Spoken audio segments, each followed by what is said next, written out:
This is part 9 of my series of videos on how to construct my 3-Nite P30 model. Again, my 3-Nite P30 model is a free-flight rubber-powered model.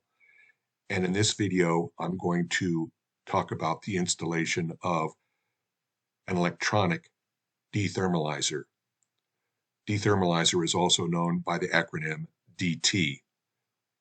If you watched Part 8 of my video series, I discussed how to install a dethermalizer that uses a viscous timer, also known as a rotary damper. They are inexpensive and fairly lightweight, but the problem is they can be inaccurate for a number of reasons. The main reason is that the viscous timer has a fluid inside of it, and the viscosity of that fluid varies with temperature, and therefore sometimes the DT runs fast and sometimes it runs slow. If it runs fast, you may dethermalize and bring down your airplane before you've achieved a max. If the triggering of the viscous DT is too slow, you may achieve a max, but you may have a long recovery, or worse, you may lose your airplane. So in this still picture, I have shown the basic configuration of an electronic DT that uses an electronic timer, which is mounted on top of the fuselage here. So in this particular implementation of the dethermalizer, we have a micro servo, an electronic timer here, and a lithium-ion battery here. The total weight of these electronic components is approximately 3.3 grams. A typical viscous timer is more in the range of 1 to 1.5 grams. So you are going to have a little bit of weight penalty by going the electronic route. However, you're going to have a much more reliable and much more accurate dethermalizing. So basically, the timer has a little knob here with a slot in it, and that can be turned with a small screwdriver in order to set the time you want. You have to experiment a little bit when you're doing this, and the slide switch must be in the off position when you're setting the amount of time with this little knob. I hope you can see this cursor here. You can also click the closed caption icon at the bottom of the YouTube video toolbar in order to get text of what I'm saying in case my speaking is not clear. So we have the utilization of these three electronic components in place of the viscous timer, but the rest of the DT system is the same as I explained in part 8 of my video series. Here's the monofilament DT line. Here's a little ring with a number 10 office rubber band. Of course, this picture shows the DT in its armed state. The forward end of this rubber band, after it's stretched and you pulled the trailing edge of the stabilizer down, it slipped over this forward-facing arm of the wire mousetrap that pivots. Here it's being held in its retracted position by this stretched spring. One end of the spring is tied to a piece of thread. A piece of thread is routed through this ring here and glued here with super glue.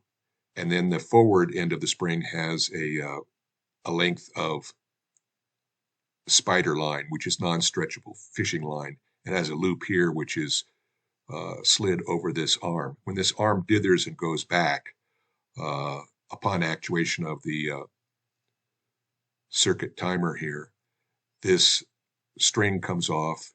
It clears this leg of the mousetrap. The mousetrap pivots, and the rubber band comes off this small little forward-facing arm here. The DT line retracts, and the stab pops up. In this picture, you can see the stab popped up.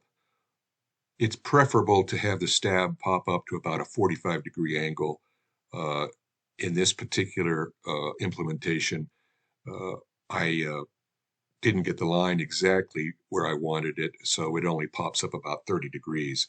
There's an optical illusion here. It's actually at least 30 degrees, but it doesn't look like it in this picture. I was too lazy to redo the line. It'll still come down just fine. Make sure these office rubber bands, or actually these are number 10 rubber bands, provide plenty of pulling force to make sure that you get a sufficient pop-up of this stabilizer to overcome the oncoming airflow. Also, make sure your DT line isn't trapped underneath these rubber bands here, or else your DT won't operate correctly. You can see up here that the mousetrap arm has moved rearwardly, and here is the rubber band that came off the small leg of the mousetrap arm. Here's a close-up still shot showing the relationship of these parts after the DT has triggered. Again, there's the rubber band that came off of this little arm here. This big arm has swung free after the line, the white line, which you can't see, came off of this servo arm. And this spring was slightly expanded when the line was over this, the loop was over this servo arm, and that helps pull it off to ensure that the DT does in fact trigger.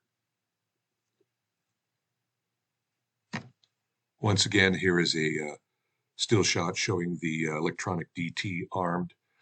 I'm not really happy about it with all this clunky stuff out here. I'm worried about some kind of wind resistance. Perhaps it won't make much difference because this will be in the thrust of the propeller.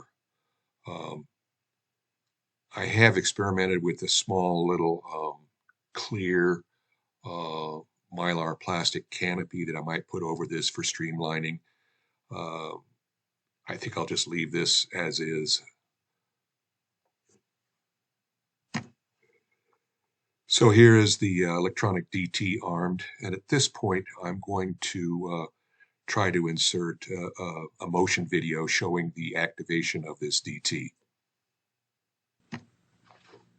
This is the electronic timer DT armed on my 3-Nite P30. You can see the stab is lowered, being held down by the DT line. In about 30 seconds, it's going to trigger. That little arm on the micro servo is going to pivot back about 20 degrees to release that white line which is holding the mousetrap retracted. And I'll zoom out a bit. Here we go.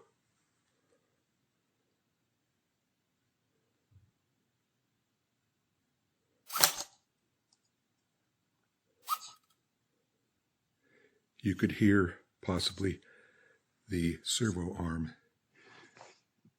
retracting back to its neutral position. So I just want to comment that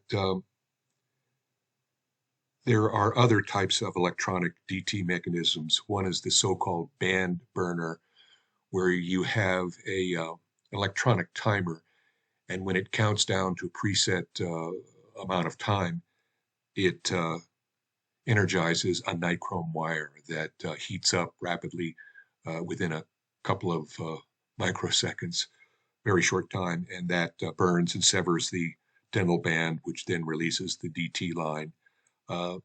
I like those systems. The problem is it's a pain to replace that dental line, that dental band. Another type of electronic DT is called the RDT, which stands for Radio Dethermalizer. And in that system, instead of just a simple electronic timer, you have an RF receiver. And when you're on the ground, you have a tiny transmitter. And when you're ready to dethermalize your plane and bring it down, you just push the button. It sends a signal to the airplane. The onboard RF receiver receives that signal, decodes it, and energizes the servo. So it looked very similar to this arrangement. It would energize the servo, and then the servo would release the DT line. I like that system because you can DT your airplane if it's starting to get into trouble, or if you're doing a bunch of trim tests and you just want to see the climb and you want to terminate the flight early after the power of the rubber motor has gone off. That is, after the winds have run down to no longer be powering the prop.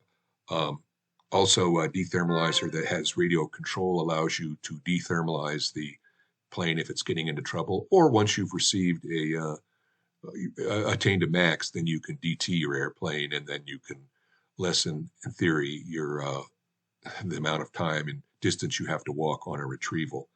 So anyway, I like this electronic timer system. I'm going to test it out, hopefully in a few weeks, and that concludes part 9 of my video series. Thank you very much for watching.